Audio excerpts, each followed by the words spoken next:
Hi, I'm Eliza Clark. I'm an author of 3 books, which are Boy Parts, Penance, and She's Always Hungry, and I'm here at the Arrow video store to talk about some films that I like.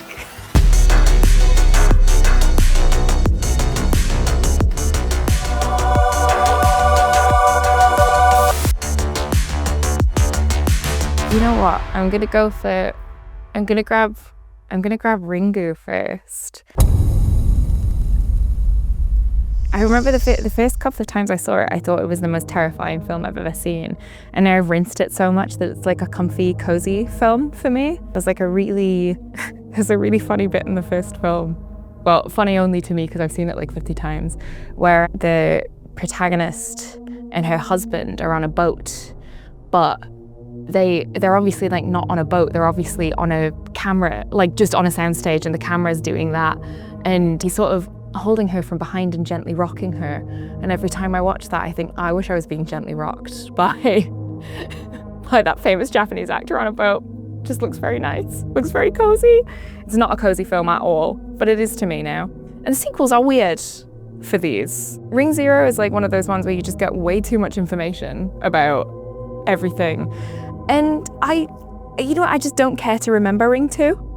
I think it's fine. Let's just pretend it didn't happen. I quite like to be an apologist for a shit horror sequel. Speaking of being an apologist for a shit horror sequel, Hellraiser.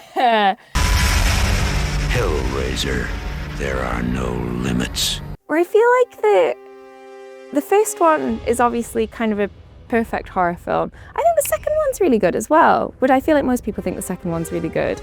And I feel like I really like the third one, where it starts to get into like the goofy Cenobite territory, and there's like the DJ one that shoots CDs at people, which I think might be the most like sort of mid-1990s way to kill someone I've maybe ever seen. And that fourth one is it's like nearly really good, isn't it? It's not, but it like nearly is.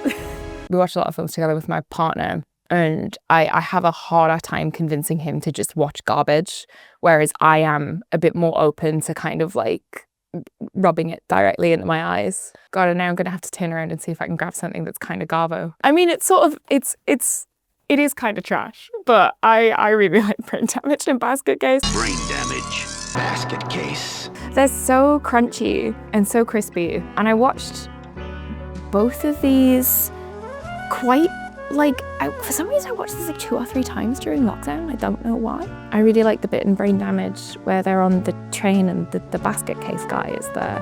That's a really fun bit for those of us who have been for some reason rinsing Basket Case and Brain Damage during the pandemic. You know the bit in Dewey Cox's Walk Hard where the Beatles are there and they're talking about Dewey Cox's records and they all go, great record, great record. Really hard not to just pick a bunch of stuff up and go, great record, put it back, great record, put it back. And I guess I feel like I'm gonna go for Donnie Darko. Wake up, Donnie. I really like this film. It's one of those films that you kind of go through phases with, where you see it when you're like 13 and think it's like the best film ever. And then you become embarrassed about that for about like 6 to 8 years. And then you've got to lock back in and become a Donnie Darko apologist again. I saw the director's cut before I saw the normal cut. I do think that's the wrong way round. I do think the director's cut is kind of worse. But it's interesting. I think sometimes it is also it's a really good example of sometimes people shouldn't be in complete control of their projects. And sometimes things are better when they've been edited. Sometimes things are better under constraint. I don't know, I feel like I can be a little bit of an apologist for that director's cut because I did love it so much when I saw it when I was a kid. I did think it was really interesting, but the shorter leaner version of it that explains less is much better. Maybe I should start going a little bit faster. Okay, I'm gonna do a quick great record.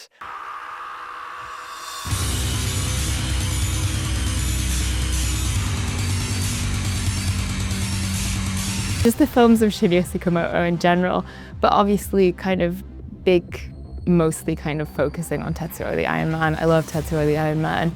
I kind of wish every film looked more like Tetsuo the Iron Man. Great record. quick shout out to Crash. Huge fan of Crash. Love this film. It's a shame that we're not making more pervert sex films anymore. It's just that I feel like that's just kind of gone in the last sort of decade, and it's a shame. We should bring back, what's James Spader doing? You know, bring him back.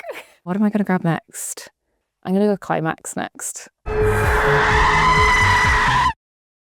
I love this film. I saw this like, I think really shortly after I finished my first book. And I remember being annoyed that my first book wasn't sort of more like this. Some really good, like, I don't know, just, and this has an amazing soundtrack. The soundtrack for this is crazy. It is, in some ways, a really horrible, unpleasant film, but you could kind of like, you could almost just sort of watch the first half an hour and it's just a film about a really fun party, and then don't worry about whatever happens afterwards. This is a great film. It's got really great choreography, really great choreography, really great soundtrack. Don't worry about anything else that happens in it. That was my nickname for a while. It's hard not to just like pull every single thing out. Pulse, great record. Kairo. Really good. Kiyoshi Kurosawa, just great. I mean, this is just one of the like, I really like the last half an hour of this. It's just so like desolate and creepy. And I think he's really good at that kind of like desolate, creepy thing. I think there's a dreadful English language remake of this as well. Joint Security Area. Technically his debut feature, what he would like to be on the record as his debut feature, but it's crazy. It's like he just knocked it out of the park with this one, and he knocks it out of the park every single time. I love this film. I think it's fantastic. I think it's one of his best, but I think I would really struggle to pick. I feel like all of his films are one of his best, you know what I mean? But this is just a really like lovely, sort of really heartwarming, but also sort of really fucking horrible and depressing and miserable film about South Korean soldiers working at the Joint Security Area who sort of make friends with some North Korean soldiers. Oh, it just all goes so horribly wrong. But maybe the real Joint Security Area with the friends we made along the way. Maybe I should pack it in. Those are my picks. Thank you very much to Ara Video for having me. You can find me mostly on Instagram at Fancy Eliza. I have 3 books that you can buy. I read the audiobook of my first novel, which was actually a terrible choice because I've never been able to listen to it ever again. But if you like this and think that you'd maybe like more of it, I guess that there's that.